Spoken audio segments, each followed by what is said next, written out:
Hey Jerry, gonna recommend some comics. What do you think of that? Oh, you think it's okay? All right, I'll let you go. Cats, so finicky. Yeah, I'm talking about you. Hello everyone, Britton here, also known as Samoki Dude, and today I'm going to be doing yet another video where I recommend books to booktubers that I enjoy. But with a twist this time, I'm going to be recommending comics, because I'm trying to do more comic book content on my channel, and also the comic bug has bitten me a lot recently, so yeah, I thought it'd be a good idea to recommend some comics to some booktubers that I enjoy, ones that I think would be fine-tuned to their specific tastes. So I was trying to be really careful with what I chose here. And also, I didn't want to just recommend superhero comics or anything like that. You know, I didn't want to just go, well, read some Batman. Though, I mean, you should read some Batman. But I wanted to recommend some specific series for people that has a beginning, a middle, and an end, so that they won't get lost. They don't need a bunch of history in order to understand what's going on. So, yeah, you're probably not going to get a Watchmen recommendation on here, though I do recommend that book quite a bit. But these books I wanted to recommend were mainly creator-owned titles, so basically stuff that is a completely original property. So not Marvel, not DC. These are comics that are made by creators and are owned by creators, and also generally have a beginning, middle, and end. So again, you don't need very much context in order to understand what's going on. For the most part, there is a superhero comic that I will be recommending on this list, but we'll get down to that as we get along on the list. So I hoped that this video will be successful, because I want more booktubers to read comics, because comics is one of my passions. I'm not going to pretend that I'm alone here. There have been several people who have made excellent comic book content on BookTube, like John, and StoryTube has made some really great videos. I was actually watching some of them for inspiration, and there are some of the comics that they mentioned, or some of them that I will be recommending today. So I'll link their videos down below. I'll even link some of John's videos down below too. And even Matt on Books has also done some videos on comics, which actually one that I'm going to be recommending, he has done a couple videos on, so I'll link some of them down below, if I remember, because sometimes I say that and then I forget to do it. So if I do forget, let me know down in the comment section and I'll add them right on there. So, yeah, I guess I should get to it before too long, because I don't really want to ramble on for too much longer, and you know, we love to ramble here on BookTube. I also had a really shitty day, so I'm trying to cheer myself up with these recommendations. Anyway, let's get on to it. So the first person I'm going to be recommending a comic to is Vera from Vera's channel. She talks a lot about fantasy literature, and she's also done some stuff on Cormac McCarthy, Joe Abercrombie. Her favorite fantasy series, though, is The Witcher, which is a Polish fantasy series, which is very much kind of this gothic fairy tale kind of fantasy with sword and sorcery trappings, especially in the early stories. I thought that the perfect comic to recommend to Vera that is kind of in that tone is Hellboy by Mike Mignola. He is now, before people go off and before the Hellboy fans say, but Britton, you said you wanted to stick to indie comics with beginning, middles, and ends. You know, Hellboy has a whole universe. Yes, it does, but you can read Hellboy from beginning, middle to end, and it is still a story. And there's also short stories if you're interested in reading them. And to be honest, I actually think the short stories are better than the actual main storyline. There have been other people who have joined Mike Mignola to do Hellboy, like John Byrne, who did this first couple of issues of Hellboy, and Duncan Fegredo a little later down on the line. But Hellboy, if you like that kind of gothic, strange atmosphere and monsters that's in The Witcher, and this kind of, well, Geralt's not really wisecracker. Hellboy's more of a wisecracker smartass. But if you like the snarky guy going after the creatures of the occult, then check out Hellboy. Hellboy is one I didn't read for a very long time, because I was afraid that I would inevitably be disappointed because of all the hype. But let me tell you right now, Hellboy is the real deal. I mean, Hellboy is just a lot of fun as well. It might seem a little dark and spooky based on the what you're seeing here, but it's really a lot of fun. And Mignola really takes a lot from mythologies and folklore. He takes a lot from Russian folklore. There's werewolves, there's creatures, there's vampires. There are Nazis in it, which, and Hellboy punches a lot of Nazis. So if you like that kind of content, oh God, I'm gonna get fucking kicked off of YouTube for this. But he does punch the Nazis, so don't kick me off. But he does punch Nazis. He punches monsters in the face, and on occasion, he cures people of being monsters. So yeah, there's also really just the beautiful artwork of Mike Mignola. Like, look at that. Just absolutely gorgeous. I love the colors specifically, especially once Dave Stewart comes on. Oh man, it's so good. I mean, I love his specific paneling. I love how he panels. I love how he uses panels to tell a story. What are some other great ones? Like this one right here. And there's plenty of that throughout the series. And he did have some other artists like Duncan Fegredo. I do think Duncan Fegredo is probably the best of those artists that he worked with. But Hellboy is great if you love that kind of gothic Monster Hunter vibe. Though Hellboy has a lot more humor. The humor is a lot wackier than something like The Witcher, where The Witcher has more dry humor, at least in my experience from what I've seen so far. So, yeah, Hellboy, great stuff. Vera, I think you would really appreciate Hellboy a lot and really like a lot of the characters. There's even a fish man. His name's Abe Sapien. He's awesome. If that doesn't sell you on Hellboy, I don't know what will. I really don't. Let's move on. Next one I have is for my good friend Tori from Tori Talks. I recommended her a book not too long ago, so sorry if I'm overwhelming you with the recommendations or tagging you in things. I'm not trying to do that. It's just how that worked out, unfortunately. But the comic I'm recommending for Tori is actually one that I talk about a lot on this channel. It's one of my personal favorite comics, and that is Sweet Tooth by Jeff Lemire. This is a strange, quirky, weird little comic, and why I think Tori would like it specifically is, well, one, there's a motley crew in it. He does build to the motley crew, but there is a motley crew in it. There's also a very rural vibe to it, and I know that Tori lives out in rural Minnesota, so I think she would appreciate that. The art is admittedly something you have to get used to a little bit because Jeff Lemire is the one who drew it. But I really love how he panels, and I really love how he plays with the medium of comics in this. And for my money, I still think that Sweet Tooth is his best work. It's my personal favorite anyway. And I really love how he experiments with panels as well. You can just pick this up. And it's sideways. There's a couple of the comics that are sideways. Kind of like a children's book. It's kind of part children's book, part really gritty post-apocalyptic story. But it's also a really beautiful story of people coming together and trying to find a new meaning after this apocalyptic event has happened. And I really love the relationships between the characters. The characters are very complex, very interesting. Lemire, he does set up and pay off very well in this series specifically. While there are other Jeff Lemire comics that I love, such as Black Hammer and Roughneck, and most recently I read Essex County, which I thought was really good, I still think that Sweet Tooth is the best thing he's done. And I absolutely love it. I also love when he gets to watercolor the art that he was working on, like this right here. It's really well done. I really like the watercolor. Can you tell I really like watercolor and comic book art? But yes, Jeff Lemire, Sweet Tooth. Tori, I think you would have a lot of fun with this. It is dark, it is intense, but it's also oddly heartwarming. And also, it has a deer boy. It's the main character of the story. His name's Gus. So yeah, give him a shot. And also, you can find this on Amazon. You can probably pick up you could probably pick up a compendium like I did, or if you really want to go hunt for it, you can just go get the volumes. Though I don't know if they're still selling those. They also have deluxe editions that they're putting out now. But I just got this nice compendium here that has worked out very well for me. So yeah, check out Sweet Tooth. It's fantastic. Tori, I think you would like this a lot.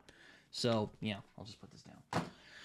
Also, I need to go back for the Hellboy one, so where to find Hellboy, so sorry. Anyway, let's move on. My next recommendation is to my buddy Josh at Red Fury Books. I know he likes a lot of crime stuff, and this was kind of hard because this specific creative team, Ed Brubaker and Sean Phillips, is a creative team that I've talked about a lot, and also Carlos at StoryTube has also talked about him a lot. Has talked about them a lot, sorry. He's also talked about Ed Brubaker a lot, too, so I guess it counts, whatever. But it was really hard for me to pick which one I think you would like more. I was thinking Criminal at first, but I was like, I don't know if he would be interested in finding all the volumes for Criminal, even though they are putting out deluxe editions now. So, instead, though I do still recommend Criminal, and I love Criminal, Carlos, please don't assassinate me in the comment section. I thought I would recommend The Fade Out by Ed Brubaker and Sean Phillips. This, in my opinion, even exceeding Criminal, which has some brilliant story arcs, I have to say, so I don't say this lightly, but The Fade Out, as far as I'm concerned, is probably their best work. I really do think so. Masterful storytelling, masterful artwork by Sean Phillips. I just absolutely love the coloring in particular. I really love Elizabeth Brightwaite's colors in this. I really love the paneling in this. And Ed Brubaker and Sean Phillips are just one of those creative teams, like Frank Quitely and Grant Morrison, who will also be making an appearance on this show. Or Steve Dillon and Garth Ennis, or Jack Kirby and Stan Lee. They're just one of those teams that just complement each other exceptionally well. Ed Brubaker and Sean Phillips just work on such a spiritual level, it's hard to put into words. But this is just, in my opinion, The Fade Out is really their masterpiece. I mean, they've put out a lot of fantastic comics, like Kill or Be Killed. Pulp is really good as well. Bad Weekend is also very good. Most of the stuff that they've done together is very good, that I've read anyway. But The Fade Out is still my favorite one, and I think this one would do better for you, Josh, because I think that you would... well, it's easier to find for one. You can just get one of these hardbacks, or you can get this copy that I got. I got this at a local con a few years ago. Or you can track down the 3 trades. They do still have them. I don't recommend them because, in all honesty, it's just they put it together. Just put it together. It's a comic. But I digress. The Fade Out is great, and if you like The Fade Out, which I do think you would, Josh, I think you would really enjoy The Fade Out. It's a historical Hollywood noir set in the 40s. I think you would dig it. If you dig this, then go to Criminal, because Criminal is an ongoing series. They are all standalone stories, so you can kind of jump around Criminal if you wanted, or you could just get the deluxe editions if you want. But I do think it would be easier to start with The Fade Out to get like a taste of what they can do. Though I do apologize if this ruins your experience with them, because in my view, they have not topped The Fade Out. And they have done a lot of great work since then. You know, The Criminal is really good. Coward in particular, which is the first story arc of Criminal, is particularly good. And Kill or Be Killed is also fantastic. But The Fade Out, it's their best one, as far as I'm concerned. I don't know if Carlos would disagree with me on that or not, but yeah, The Fade Out, Josh, I think you'll like it. Historical fiction, but also a noir mystery about a screenwriter. It's really good. Give it a look. So, yeah, I'll put that down. Next one is Philip Chase. Now, luckily, this was easy because one I would highly recommend him to read that I think he would enjoy is The Sandman by Neil... Oh, wait. He already read it? Fuck me. This isn't good. Okay, all joking aside, aside from The Sandman, I would have recommended Philip The Sandman if he hadn't already read it. So yeah, it took me a while to find one that I think Philip would enjoy. I know he read superhero comics back in the day, but I didn't really want to recommend him some superhero comics because, in all honesty, like I said, continuity. I mean, I could recommend him some other things like Hellboy. I could recommend him Hellboy, though I already recommended Vera Hellboy, so I didn't want to repeat myself with the Hellboy recommendation. Though, Philip, do check out Hellboy. I think you would enjoy it a lot. But it took me a while. I scoured through some comics that I thought he would enjoy, and I finally settled on one. I've only read the first volume of this, so please take this with a grain of salt a little bit, but I still do recommend this quite a bit. And that is Monstrous by Marjorie Liu and Sana Takeda. I am so sorry if I butchered your name. This is a fantastic epic fantasy series that is really interesting because, on the one hand, it is a very brutal, unflinching book. But at the same time, there's also this very mystical, fantastical feel to everything that really makes this series shine. This is kind of a steampunk book. It kind of takes place in the... it's kind of a 18th century Asia kind of vibe. Kind of anime-ish at times, but the art is very, very good. It's basically like the best manga art. Like, take like Naoki Urasawa, or the guy who created Berserk. I'm forgetting his name at the moment. Miura. Take like Miura or Naoki Urasawa's art and add some color to it, and you would probably get Monstrous. But I've only read the first volume so far, but I have really enjoyed Monstrous so far. It is really, really good.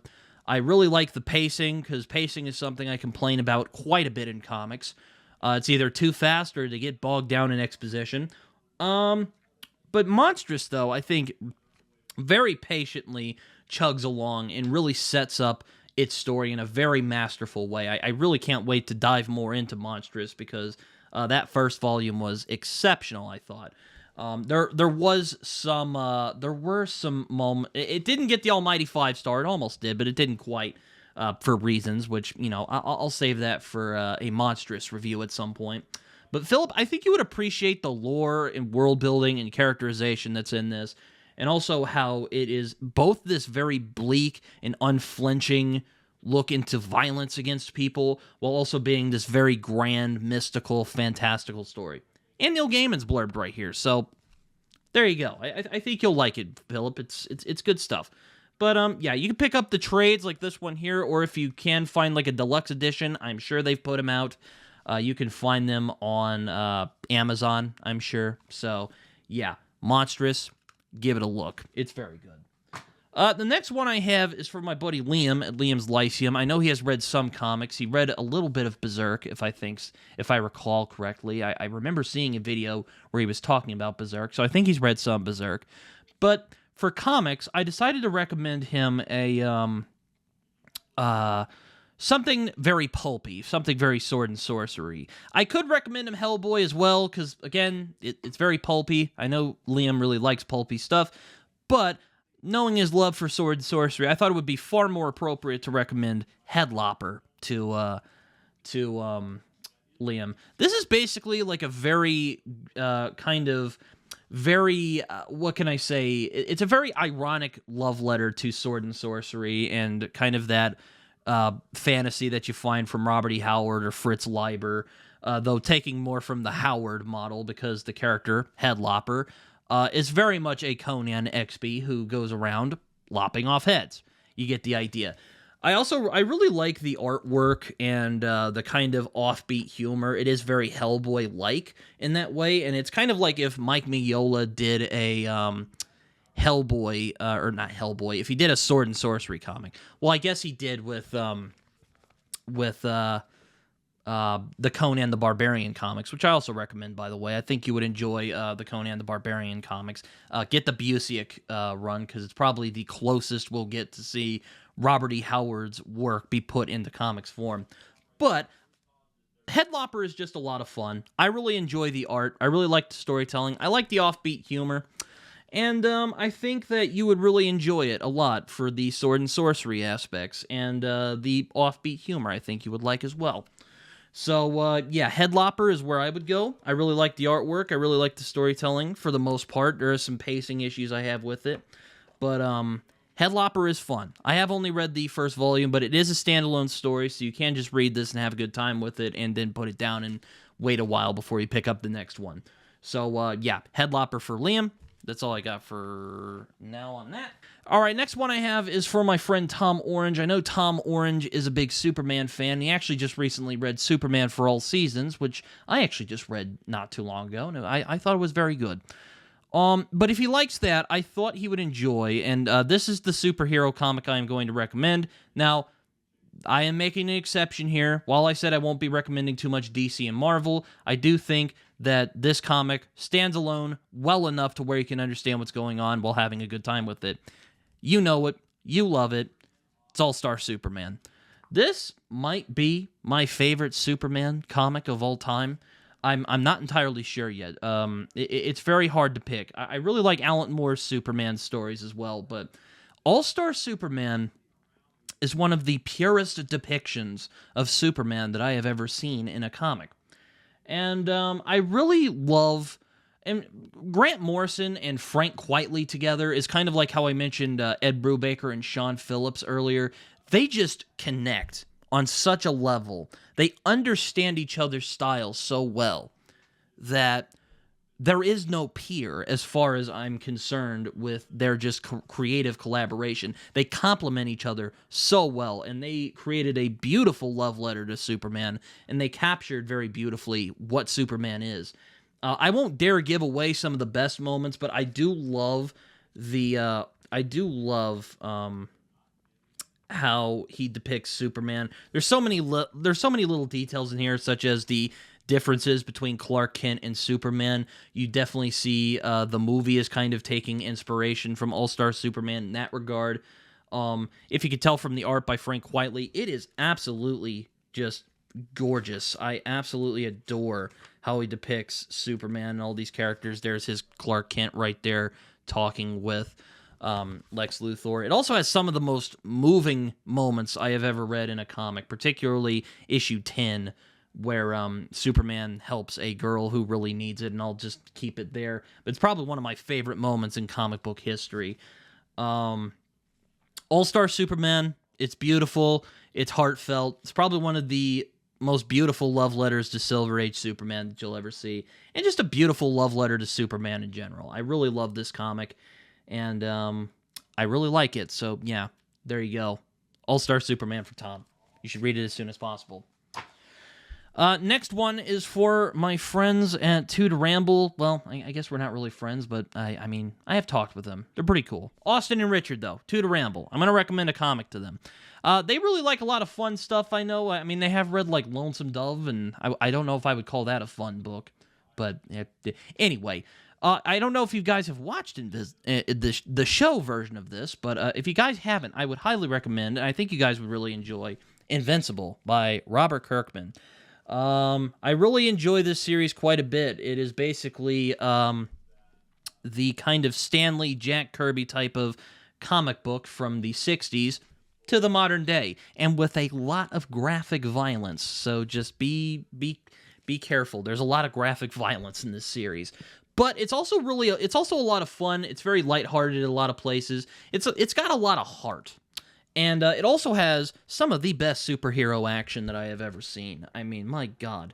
Ryan Ottley is a freaking madman. He's easily one of the best superhero artists of all time. He's definitely one of my favorite superhero artists of all time. And he does not hold back in terms of the violence. I'm just going to just show you guys real quick. Let me see here. Nah, I can't find it at the moment. But Invincible is really a lot of fun, and I think you guys would enjoy this because of how fun it is, but it also has a lot of dramatic stakes in it as well, particularly as it goes from a superhero story into a full-blown freaking space opera. You'll also see where Joe Byrne took a lot of his inspiration for his series, Wistful Ascending, the Hybrid Helix books, which I'm actually hoping to have him on along with a good friend of mine to talk about Invincible, so keep that in mind. I'm hoping to do it soon. If you guys want to get Invincible, there are 3 gigantic volumes just like this, these 3 compendiums. There's the other 2 right over there. I generally prefer getting these because it's a pain in the ass trying to get all of the single volumes, but yeah, these things are freaking heavy though. My God. Like, it has taken some sweat for me to pick this up, but Invincible, I think you guys would enjoy it. Give it a shot. It is a really good read. So yeah. And my last comic is for my friend Raph from Raph Blue Text. I was kind of hesitant at first because of reasons, but I decided that I thought I would recommend him a comic. I don't know if he's ever going to read it, but if he ever does, I think he would enjoy this one, and that is Transmetropolitan by Warren Ellis and Derek Robertson. It is my favorite thing that Warren Ellis has done, yes, even over Planetary and Fell, though I need to finish Planetary at some point, because a lot of people really like that series and are telling me, Britton, you should read it as soon as possible. And I will.